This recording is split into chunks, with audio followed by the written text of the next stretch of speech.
Thursday. Oh, thank you. Thanks, Cindy Duck. So this is, if the timing is right, this is Thursday night. Within 24 hours of this meal, Jesus was not only crucified, but he was buried within 24 hours of this meal. They're sitting down to this feast, this festival type remembrance, and less than 24 hours later, he's buried. They can't possibly understand. Jesus does, but they can't possibly understand how things are going to change in less than 24 hours. So the first thing we're going to look at is the food. And in the Bible, back to Exodus, only 3 foods were outlined in the scripture. One was the lamb, unblemished, no broken bones. Do you want to say anything about the lamb? Oh, it's very much the foreshadowing of what's going on here in Jerusalem. The second thing is unleavened bread. And remember, the reason they had the unleavened bread is because they were on the run. They didn't have time for the bread to rise. And that was outlined in Exodus. And the third thing that was outlined in Exodus was bitter herbs. And it was to remember the bitterness of their enslavement in Egypt. So those were the 3 things that were in the Bible that God said, when you do the Passover meal, have these things and remember this event. Now, we're 1,300 years later, and as we've studied, they've done it sometimes, they haven't done it other times, and just like us, they've added things already. And I know Carol isn't, Terry's on here just a sec. Carol's not on this morning because she's at Mass, but she's been sharing with some of her Jewish friends that she is going to be part of a Passover meal, and she was talking about what she is going to be making. And something to remember is the way, if you've been to a Passover meal today's time with your Jewish friends or even with Christian friends that redo the Last Supper, usually it's different. In the first century, there was some things added. And the things that were added by the first century, first of all, they had the bitter herbs dipped in salt water. And by this time, the heads of, what is the word I'm looking for? The teachers, the Pharisees, rabbis, they said you are to dip the bitter herbs into salt water, so they would be so you could remember the tears of the ancestors of your ancestors in Egypt. Sorry. And then they had chereset, which is one of my favorites. And they said, remember, the rabbi said, the reason we have chereset is because that was the mortar used by the Israelites when they were slaves. And it makes a tastier dip for the bread. Seriously, that's what we do. We think, this bitter herb thing, that's not as appealing, so we'll add some stuff that'll make it more palatable. The idea was that it was supposed to remind you of how unpalatable it was living under the slavery. And so we do that. We make things, and we're going to sit at tables and not on the floor, so we're no different. And by this time, there was wine, and we will... by this time, it was dictated or outlined that there was to be 4 glasses of wine drank, not during the meal, but during the prayers, and then additional wine drank during the meal. So, there was a lot of wine that was drank during this thing. Now, it was also probably watered down, and they said they had regulations on the watering down of wine because there were some unscrupulous vendors and hosts that actually watered down the wine so much that it resembled water, basically, that was just colored. So they had a rule by this time that each glass of wine had to have, it was called a log, which was 1.5 eggshells worth of wine in each glass. We do crazy things, you guys. We make all these rules. Remember, there was 3 things that were supposed to happen, and now we had these wine rules. And I was interested because anybody who knows me well knows I'm a dessert person, okay? So I will tell you, there was no dessert, bummer, in the Passover meal at this time or ever. And they said the reason that there was no dessert, they said here that usually desserts such as sweetbreads, fruits, and salty foods were served at this point in a feast or a banquet, but not at the Passover. The flavor of the lamb was to be the last taste all Jews had in their mouths when the feast ended. So there was no desserts. Okay, so that gives you an idea of the food. Do you have anything else about the food? About the food, no. Do you see how she qualified that? Do you have anything else about the food? You're not allowed to talk about anything No, else. you can talk Go about ahead. something. Go ahead. The second thing is the service. And so I'll be sending out a first century service. And a first century service, once again, is different than some of our Jewish friends today will be celebrating the Passover on Thursday, and how it'll be different for them. And some of the changes is like when the children's questions are asked. And so the parts of the service are the Kiddush, which is a prayer that gives thanks for the day and the feast, the Hallel Psalms, which are 113 through 118, and then the story of the Exodus and the questions from the kids. Do you want to just talk about the Hallel Psalms or the kids' questions? Kiddush is a blessing basically over the wine. It's a thankful, what I was hoping to get a chance to say, that the original Passover was a joyful celebration. They knew, they had been told, Moses has explained to them, God's going to let us out of this. And the plagues had come, but with this last one, he told everybody, get ready. But also remember that right before that, they had instructed the Jews to go to the Egyptians and say, give us some traveling money, give us your gold jewelry, give us, and they did. So they knew that there was a change ready to happen. And so they were, on that night, they were joyful. They were, which is an odd sort of a combination, because you know this last plague with the death of the firstborn. It's a strange combination. But this is a joyful feast, and would have been at Jesus' time, because they don't really understand what's about to happen.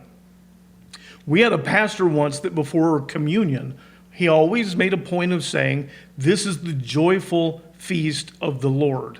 And he always commented on the fact that people at communion are very serious and stern. And I always thought it was one of the best things that he did to remind people, this is the joyful feast of the Lord. So when you picture the people at the original Passover, that original meal, and you picture people then at Jesus' table, they came in celebrating a Passover that was a joyful thing. And what was the point you wanted to make? This is an important thing for us to remember, though. When we do this, this is intended to be a joyful feast. Yeah, and it's funny what we have done as Christians with Holy Week. There's this somber thing, and I understand the crucifixion, but the Last Supper, as you said, was a joyful feast. It was their family getting together, their group of believers getting together and to celebrate the Passover. It's probably the high point of their year when you get right down to it. Yes. You know, looking back, saying what you said, I remember going to communion once, and afterwards the pastor asked me, why are you smiling every time you come up for communion? And I noticed, other people weren't. I was just, as I explained to him, I was reflecting on all the good things, and that the Lord came to us, and this celebrates that. To me, it's a great time. It's time to be happy. It is a feast of deliverance. It is still a joyful time. The price that's paid, we obviously need to be aware of that, but the deliverance is absolutely a joyful time. And so this Passover, the other purpose of this Passover was to pass it on to the next generation, to make sure the children, so by this time there was it wasn't as rote as it is today, but this idea of the children asking questions was a big part of it. Yeah, and it's worth mentioning because surely most of you have noticed that Christmas is not exactly like it was when we were kids, right? As it began to be more about gift giving and commercials and, you deserve more stuff, and as we allowed the intent to slip, it doesn't take long before the actual observance begins to flip. And we know a lot of people who say, we don't really do anything for Christmas anymore. The kids are gone, and they just don't even think about it very much. And this is not an isolated, unusual circumstance for people. As we leave behind the meaning and the importance, cultures change. The design of this, the purpose of this, each and every generation grows up seeing this. And as Mary said, there's a point that you'll see when we do the Seder that they always had a child. Now, they prompted it, but the idea was that children would naturally wonder, what's going on here? This is unlike any other time. And so a child in the family says, why is this night unlike all the others? What's different? And then that gives the adult or adults the opportunity then to explain to them what happened, how they were delivered, how we were delivered. And it keeps them in remembrance, it keeps them in awe, and it keeps them as one people. Very, very important part of this. And you talk about, Christmas not having the same meaning as when we grew up. I mean, I would also comment that Easter, Easter really doesn't, what did you say this And morning? maybe it's Easter, us. Every time we say something like this, somebody's sitting out there going, well, it is for me. Some of you, but for a lot of people, we see that it has dwindled. Yeah. Well, What did it say? Easter is right up there with Valentine's Day. That's yeah. And it should be much more than that. And people will say, well, we don't have kids to do Easter egg hunts with, but that isn't Easter. Easter is a big deal. It's big deal. the culmination of this Passover that we're talking about, this deliverance. And the final thing about the service was the Halal Psalms. And there are, it starts out acknowledging God, and then it goes in. Well, there's a series of 4 Psalms, and they sort of progress. It's 113 to 118. Yeah, 5. I think it's 5 Psalms. Yeah. But that's so there's sort of like multiple acts, multiple stages in the Passover night, and it ends with those halal songs that acknowledge the place God has in our lives. Whether we acknowledge it or not, He does, but it's to specifically acknowledge the place He has in our lives. So if we go to the Jesus's time, the Last Supper is talked about, is written about in 3 of the 4 Gospels.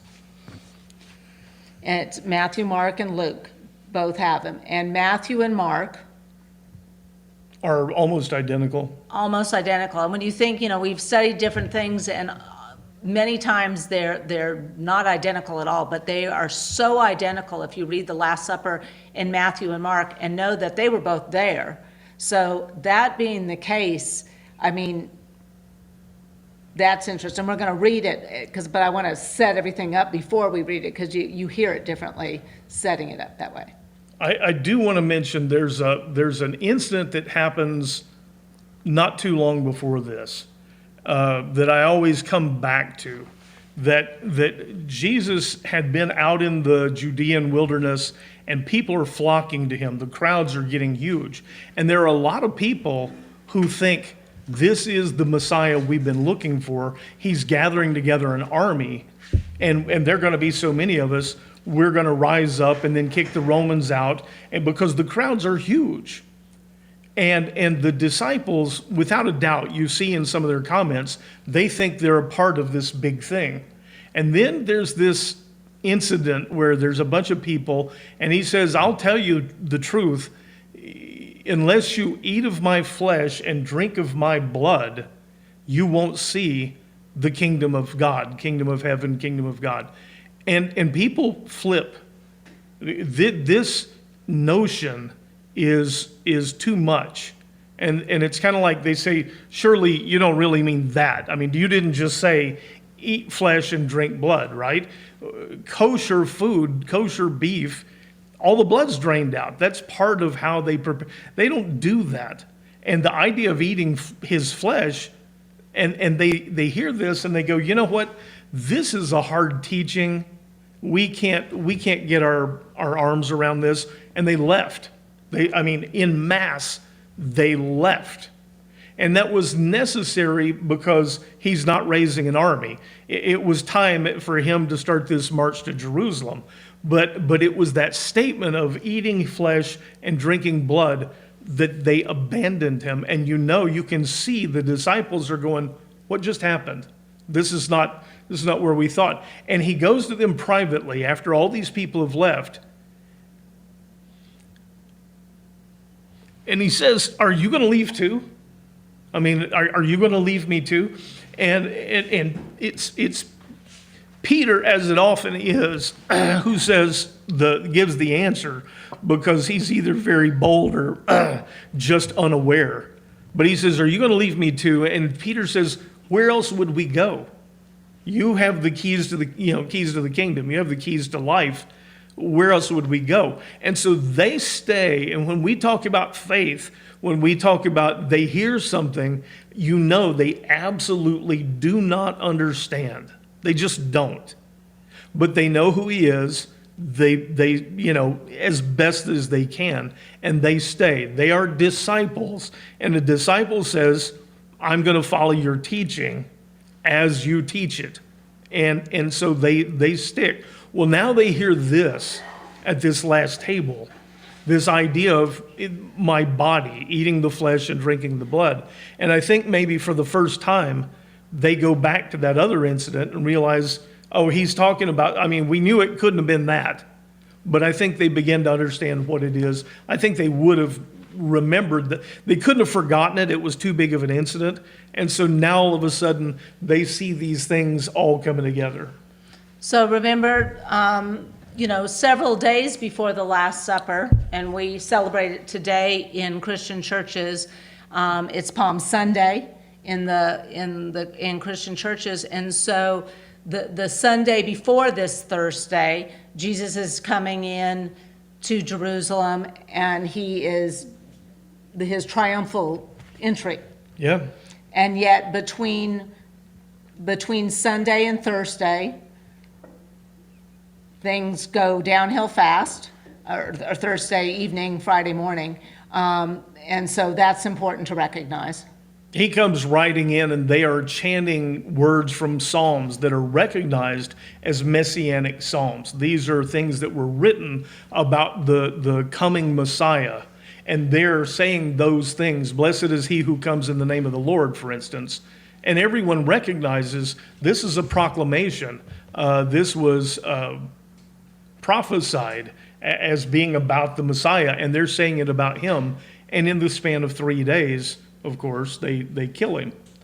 They go, and one of the things, do you want to show before we read this? Do you want to show the upper room, or what some people think is well? upper room? Let's before we do that, let's Okay. go back in the three Gospels. They're very, very similar. Matthew and Mark are almost identical, but in Matthew, Matthew 26, starting at 17. On the first day of the Feast of Unleavened Bread, the disciples came to Jesus and asked, "Where do you want us to prepare for you to eat the Passover?" He answered, "Go to the city to a certain man and tell him that the teacher, the rabbi," it's probably more like the master, says, "My time is near. I will keep the Passover with my disciples at your house." So the disciples did as Jesus had directed them and prepared the Passover. Now, Jackie, you brought up the Masters tournament. And it's funny because I was reminded of that this week. I worked for a company that was headquartered in Augusta, Georgia. and that's where they have the Masters. And he rented out his house for 2 weeks every year around the Masters and paid his mortgage for the year. He moved into a hotel or something, but he made so much money on those 2 weeks that he pretty much paid his mortgage for the year. Now, Jerusalem is full of people. The estimates vary wildly, 500,000, 600,000, and some say over 1 million, but Jerusalem is packed. And they're all here for Passover. And so they're all looking for a place to stay and a place to celebrate Passover. And I want you to think about how odd it is that at this, sort of last minute, the disciples, first of all, are excited. The preparation time is how we used to prepare for Christmas. You bake stuff, you get stuff. I mean, it's a big deal. It's a joyful celebration. Where do you want us to do this? And he says, go into town. You're going to see you're going to find this house of this man, and just tell him the master needs it, and we're going to come have Passover at your house. Think how odd it is that this place wasn't already spoken for. And I asked Mary about that, and I said, why? What? And she thought I'm looking for something deep. But the point is, it was meant to be. It was absolutely arranged this way. And so they have this place waiting for them that the man hasn't rented out to someone. And it's just very, very odd. But this upper room, there's a place in Jerusalem that they take you to, and they swear this is the exact upper room that they did. It's not. I mean, not to burst anyone's bubble, it's not. But this will give you at least a picture of that. If I can share screen.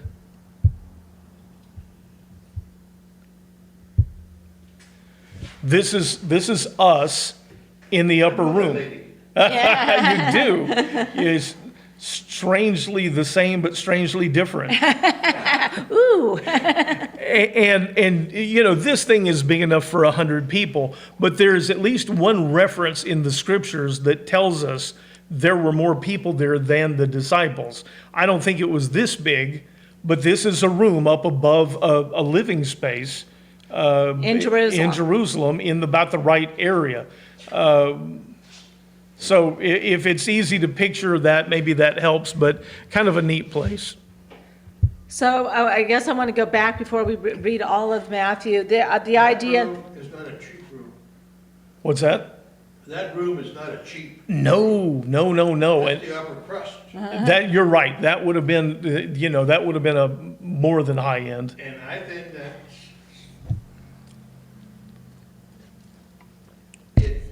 it raises the question of the guy coming in on a donkey going up to this Passover preparation for the last time. I mean, who would follow this guy? You know what's 600,000 that left. But he's coming in on a donkey, and he's my savior, he's my Messiah, and he's coming in on a donkey. you always bring up things that I started to mention this and didn't, and then you said you come back and say, no, yes, you're going to mention this. So a donkey, believe it or not, is not considered the lowly sort of animal in these processions.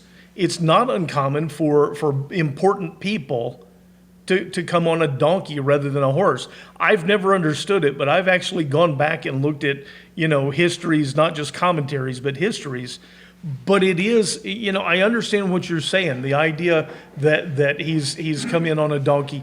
That room is a very high-end room, and we don't know, but it would seem like a place was prepared. This is important. And it probably, to be big enough to hold all the people that held, people other than the 12, so there's 13 people, but there's other folks there too.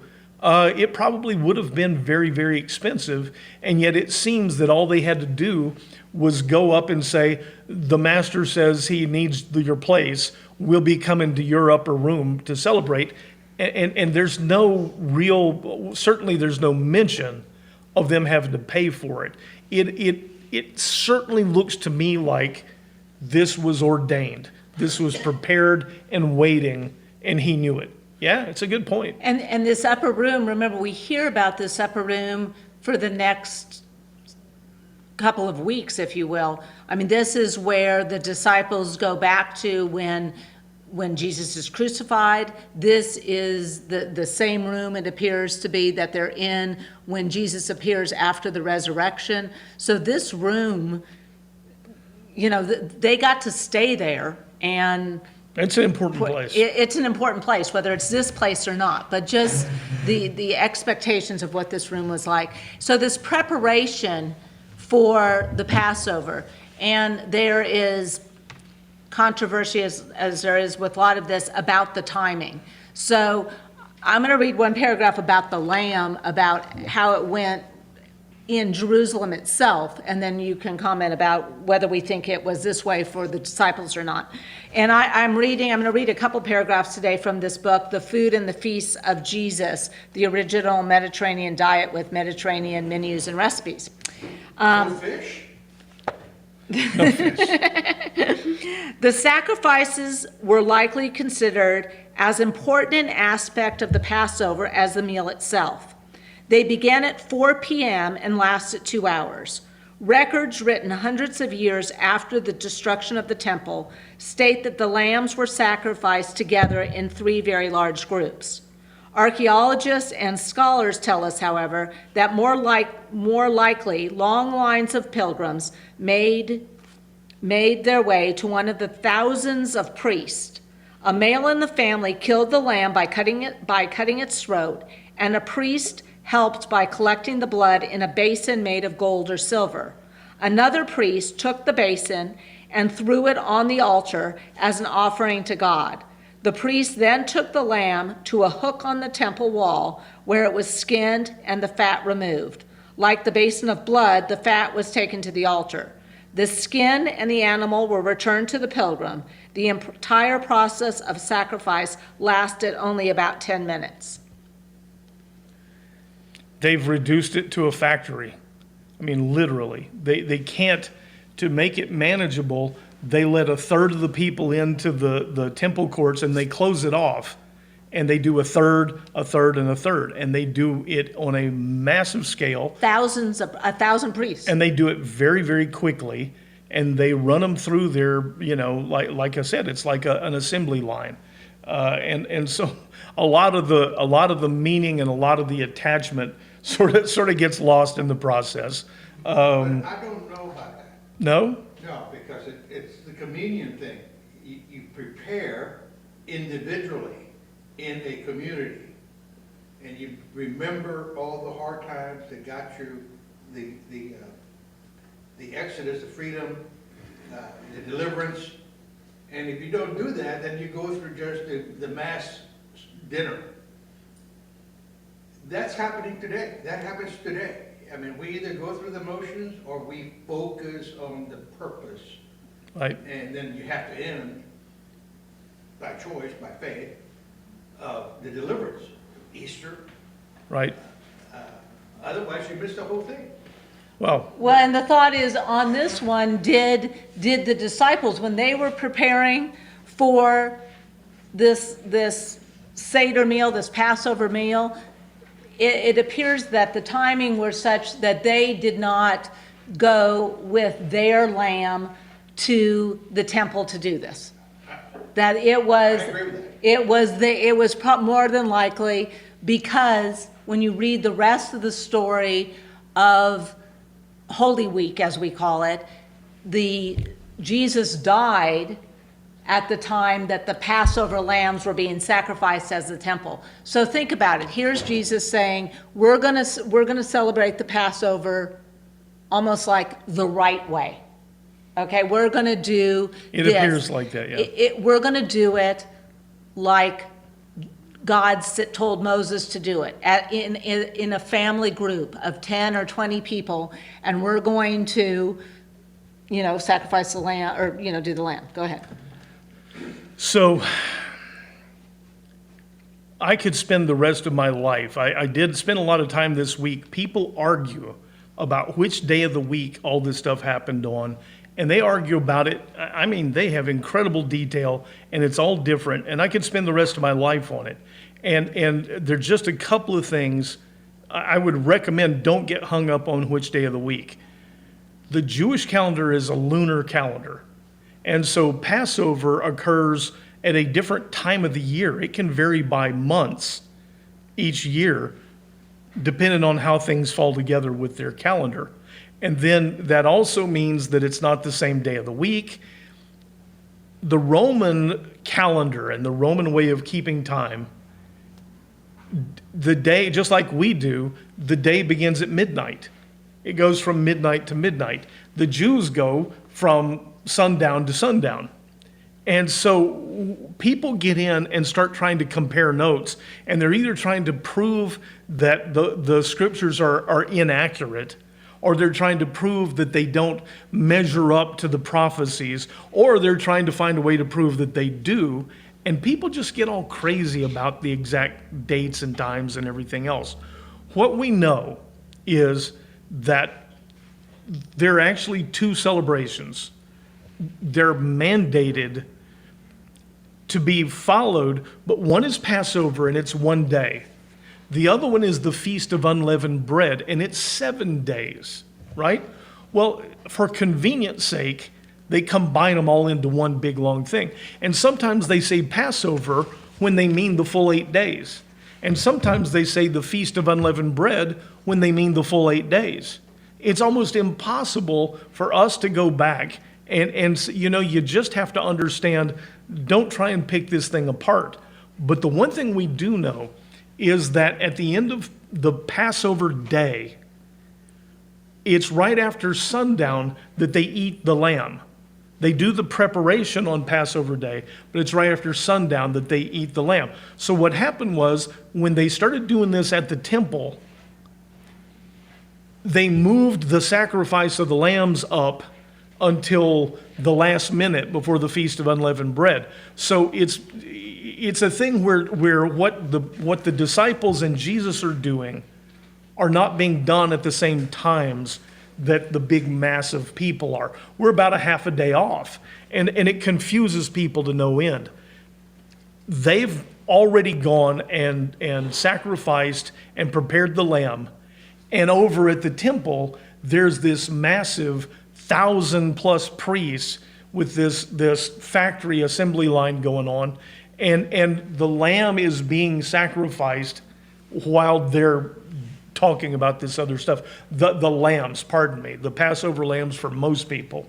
And that's all I can say about that. I would just tell you, if anybody ever starts trying to say, well, how could it be he was risen on Sunday when this didn't happen and happened on Thursday and there's not 3 days?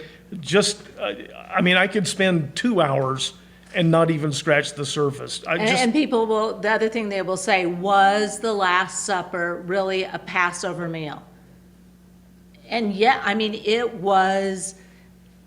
When you find the symbolism and the prophecies from way back, the parallels are incredible. So yes, it was a Passover meal. And what they try and do and say, well, he was supposed to be in the grave 3 days, and they start counting days. Well, you don't know, did the day start at midnight? Did the day start at sundown? Does it have to be exactly 72 hours to count for 3 days? Yes, Gene? Is there a question about the word lamb, the unspotted lamb?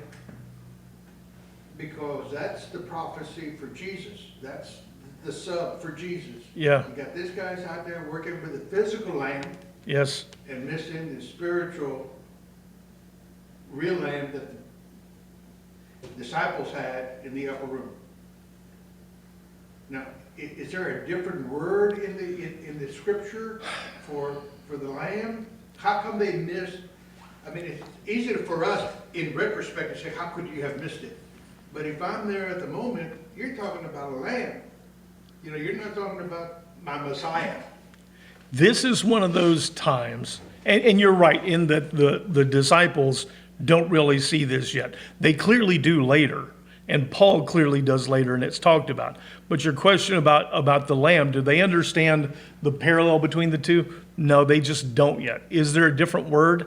It's kind of a funny thing. What's important here is that this fully grown animal but just at the prime. Jesus is at his prime, but that this animal is unblemished and is led, quietly to the slaughter. That's what's important. If you actually go back and read in Exodus, it says that you take a kid, and it can be taken from the sheep or the goats. It's really not about the little details. It's about the sacrifice. And it is about the fact that you take this one, 3 or 4 days before, and you bring it in and you make it one of your own, so that this is a personal thing. That's what's important. Lamb is a sort of a broader word than we're used to thinking of, and that's okay. It's all about the sacrifice. So one more thing before we read Matthew, I thought to myself, there was some of us that got together on Friday night for a happy hour. We ended up talking about where we were before Harvey, and all the stories and what exactly we remembered. And I told Scott, this reminded me, so the disciples are there, and they have no idea that Jesus is going to be crucified, dead, and buried within 24 hours. But, 3 days later, or when they go back to the upper room, all of a sudden they remember what happened at this Last Supper, at this Passover, and things start to make sense. And they remember, because it hit me how similar, word for word, Matthew and Mark were, and oftentimes in the gospel they're very different, but they just heard these words and it made sense. And so the entire break this bread, I'm breaking this bread and drink from this cup, that is not part of the Passover prayers. They would have seen that as an extreme deviation from the normal process of a Passover meal, yes. And so, but they all talk about it afterwards, and they're like, okay, now we understand why he did that and what he was thinking. I know Mary she wants to do Matthew. And you want to do Luke? And I always want to do Luke. So we can do both. So before Matthew? we do that, I'm going to mention one thing that's in Luke that's not in the other two. Luke went out and questioned people, and different things are important to different people. Different people remember, and Luke went out, but there's one thing that's in Luke that before she reads, I want to read this. It's in Luke 22, verse 14. And he says, when the hour had come, Jesus reclined at the table with his apostles. And he said to them, I have eagerly desired to eat this Passover with you before my suffering. Eagerly desired to eat this Passover with you. And you would have to think, what's different about this one? And why did Luke include? It's the only place, but Luke does this. And I've eagerly desired. He's been moving his entire life towards this moment. And this Passover, remember that Passover is a deliverance. It's a deliverance of the people. And in this case, it's a deliverance of the people. We said that was a metaphor for sin back in the Old Testament. Now this is the real deal. And he says, I've been looking forward to this moment forever. For delivering it, yeah. Is that a question or a statement? Well, it's a statement, and I just want all of us to understand how the power of what he's saying that they don't understand. I have been eager to eat this Passover with you for a long, long time. So now we're in, I'm going to go back to Matthew 26, verse 17. And Scott read this first part already, but I'm going to reread it. On the first day of the Feast of Unleavened Bread, the disciples came to Jesus and asked, where do you want us to prepare for you to eat the Passover? He answered, go into the city to a certain man and tell him that the teacher says, my time is near. I will keep the Passover with my disciples at your house. So the disciples did as Jesus had directed them and prepared the Passover. When evening came, Jesus was reclining with the 12 disciples, and while they were eating, he said to them, Truly I tell you, one of you will betray me." They were deeply grieved and began to ask him one after another, "Surely not I, Lord." Jesus answered, "The one who has dipped his hand into the bowl with me will betray me. The Son of Man will go just as it is written about him. But woe to that man by whom he is betrayed. It would be better for him if he had not been born." Then Judas, who would betray him, said, "Surely not I, Rabbi." Jesus answered, "You have said it yourself."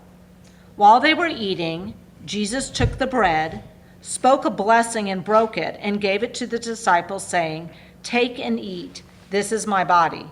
Then he took the cup, gave thanks, and gave it to them, saying, "Drink from it, all of you. This is my blood of the covenant, which is poured out for many for the forgiveness of sins. I tell you, I will not drink of this fruit of the vine from now on until that day when I drink it anew with you in my Father's kingdom." And when they had sung a hymn, they went out to the Mount of Olives, Yeah, they end with a song. which is, they believe is the halal. Halal, one of the halal psalms, yeah. And so, you see from this, he's telling them straight out what's going on, but they're not really hearing it yet. I mean, it would be a hard thing to believe. He's ridden into town with people throwing down palm fronds and everything for him. And they still, they understand, but they don't understand. This is the covenant in my blood, as opposed to the old covenant. This is like saying, I'm giving you an 11th commandment. They've lived with the 10 commandments their whole lives. And John tells us he does, in fact, during this meal some point, tell them, I'm giving you a new commandment. That's that's like saying that just one person is going to add a new amendment to the Constitution. Here, I'm just going to change everything. I'm going to give you a new one. What do you mean you're just going to do that? I'm going to give you a new commandment. But he says, this is a new covenant in my blood, not in the blood of the sacrifice, the lamb anymore. This is a new covenant that's being established here. And it's tremendously powerful stuff. And at this point, I'm convinced they're just not fully getting it yet. Another point I want to make, I've made it before, but Jesus, there's a point back up in Galilee where he knows his time has come. And he begins this march down south towards Jerusalem. He is hurtling headlong towards Jerusalem and the cross. This is a planned sacrifice. Nobody, it wasn't circumstances, nobody got the best of him. And remember when he came into town, this time, he turned over the table of the money changers, right? I'm going to try and I hate to use movie references, but I am. Do you remember a scene from The Godfather where they have the big wedding out at the lake and the senator comes and all that stuff? You remember? And it's just everybody has showed up. Imagine walking up on the stage and insulting the Godfather, insulting the bride and groom. I mean, saying something really harsh. They might not kill you in front of all those people, but you're dead. Nobody would be dumb enough to think they could get by with going up there in that setting and doing that and getting by with it. The part we haven't covered today is that we're told that the Pharisees, the leaders, the high priest, they're looking for a way to kill him. And they are afraid of the people. You brought up him riding up on the donkey and everyone throwing down the palm fronds and chanting those things. There's so many people that are drawn to Jesus that think he may be the Messiah now, that the leaders are afraid. They want to catch him alone because if they take him in front of a bunch of people, they could have a riot. The Romans it could be a mess. But he turned those tables over. That was such an extreme act. He was justified in that they've just profaned the temple. But doing that is one of those acts that you don't get by with. It's like disrupting the wedding in The Godfather. You just don't do it. He did it knowing that it made sure that what's going to happen here is that they're going to kill him. This is the sacrifice. He didn't just offer himself, he made certain of it. This was a planned situation. And when Judas, we've got a lot of stories about why he did what he did, but Judas betrays him. Judas has already gone to the leaders and said, look, I'll hand him over to you. And they said, you got to find us a time when nobody's around. You got to find us a place where it can be done in private, and we can have him off and have him killed before the crowds have a chance to erupt. It's all planned. It is all absolutely going that way. And when he says, one of you are going to betray me, we're told in one of the other Gospels, Judas says, oh yeah, you can't mean me. And he says, you said it yourself. He says, what you must do, go and do quickly. So he literally sends him off to go betray him. He pushes these things into motion. They don't happen to him. He makes sure that they happen. It's really incredible to think about that you would go to that length. So when he says, I've long desired to eat this Passover with you, Passover is a deliverance, right? The original one was a deliverance. This is a deliverance. And he says, I've long desired to eat this Passover with you ahead of my suffering. That's the other half of the line that I held on to until now. He's telling them about the suffering. He spells it out. But we often have that happen. People say, I was talking this morning, quantitative easing, the government does that, is designed to stimulate the economy. And now they're saying they're going to start quantitative tightening. They're telling you they're going to shut the economy down, and people go, oh, no, let's just keep investing, let's keep doing everything. And I know that, but the point is, people often tell us things that they're going to do, and I'm avoiding some other ones because they're political, but they tell you this is what we're going to do, and we think, it can't be that. Yeah, you can't really be serious about that, and then they do it.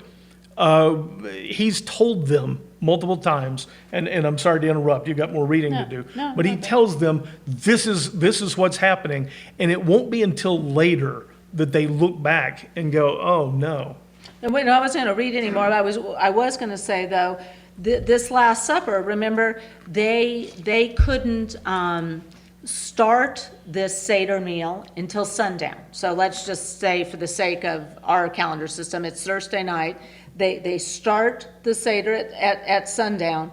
They have the normal prayers that we're going to talk about and do on Thursday night. And in addition, he does this breaking the bread and the wine, which is not part of the official Seder process.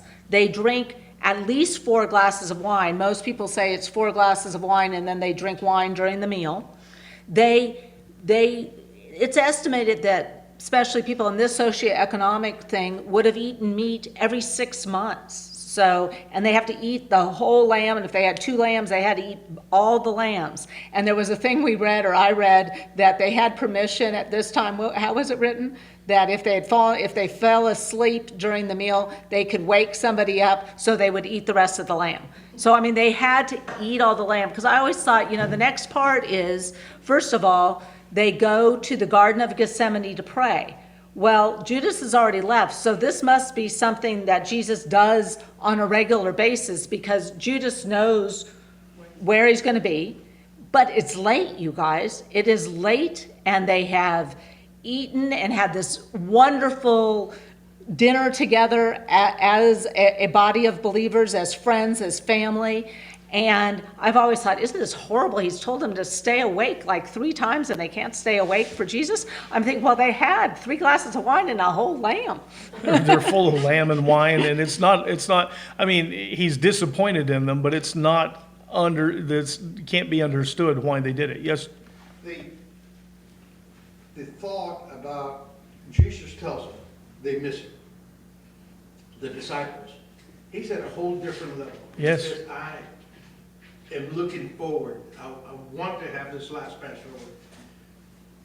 The plan, as we say, it's been planned a long time ago. He's fulfilling that plan, that voluntary sacrifice for us. He's got to die. He told Peter, get away from me, I've got to die. Yeah. So he comes all the way here to complete, and that's why he's joyful. My end is near. I know I'm going to suffer. That's what I came for. Send my only begotten Son. And that's my whole purpose here. If I don't do this, the whole thing falls. Yeah. So it's hard for me to, we say plan, we say sacrifice, but that's not by human mind. That's not by humans. That came up from the Father. It did. The original Passover is the eve of deliverance. It is like Christmas Eve. It's the evening before, but is the cusp of deliverance. This Passover, is the eve of deliverance. The similarities cannot be mistaken. They can't be overstated. The first one, though, was man on man. Roman Jews. This one is God and sin. Well, Egyptians and Jews. I see what you mean. Yeah. The Egyptians, Yes. Moses, yeah. Yeah. So, It's a whole different level.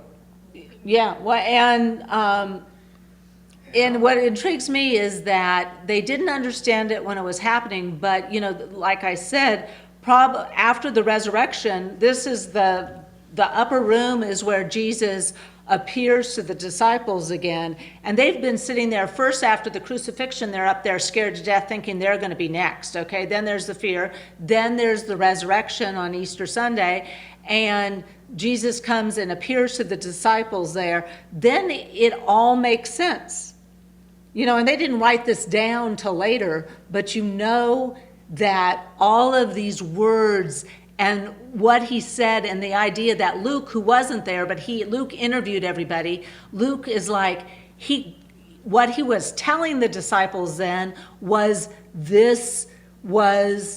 he was joyful for this Passover because this Passover was the deliverance from sin. This is what had to happen. So, anyhow, I think it's pretty. Stop real quick, because I was expecting to hear from you on this thing. If we focus on Jesus' humanity, the sacrifice just explodes. Because I can understand that. I'm not going to go on the cross for you. Even though the command, that's the highest love. Give up one's life for another, which you found. But from this humanity standpoint, if you don't appreciate that, which is why the bitter herbs that are said, I want you to remember where you came from the body. People died, people were the martyrs, and now Jesus comes. It opens and ties the Old Testament to the New Testament from the human standpoint. It does. It actually does. And there are several points in this that underscore the fact that while he's God incarnate, he's also a human. And he tells them, I no longer call you disciples, I call you friends, because the servant doesn't know the master's business, but now you know all of my business. I mean, he talks to them as a person. And it's easy to lose the fact that there was still this element. We still have that human side, and we see that in this particular Passover as well. No, it's also a good point. Is that it? Yeah, we're actually going to be on time. We're exactly 10. Maybe I should say one more thing. Okay. God, we're so much like those disciples that we understand and yet we don't understand. And there are things about this that we really don't grasp. We try to, and yet they seem almost unattainable. We can't really fully understand.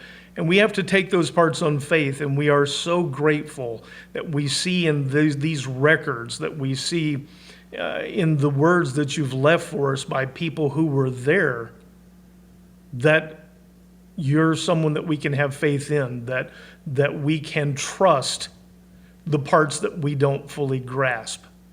Remind us of that this week. We have those people in particular that we've been praying for, and it's a good reminder for that. We have to trust when we reach those points we don't understand. Be with us this week always. Show us those places that you've prepared us for. Amen. Amen. Okay, you can unmute yourself. Excited about seeing some of you in person this week. And for those that you will be online, we will try to make it as real as we can. Yeah, within reason. Yeah. We'll have some tasty stuff too. We'll have the chara set. We're shameless when it comes to that. But I have a breath out of lot, so you won't stand by. There you go. Says the attorney. Thank you, guys. Thank you. Thank you all. Thank see you. or talk to all of you at the Seder. Oh, it's fashionably late. 6 6 o'clock o'clock. Thursday. Yes. And it's a joyous celebration. Yes. There you go. Well, we will see you online, Jack, hopefully. Oh, you will. Stop recording? Oh, no. That's all right. Yeah. Bye, everyone. Bye-bye. Bye. Thank you. Bye-bye.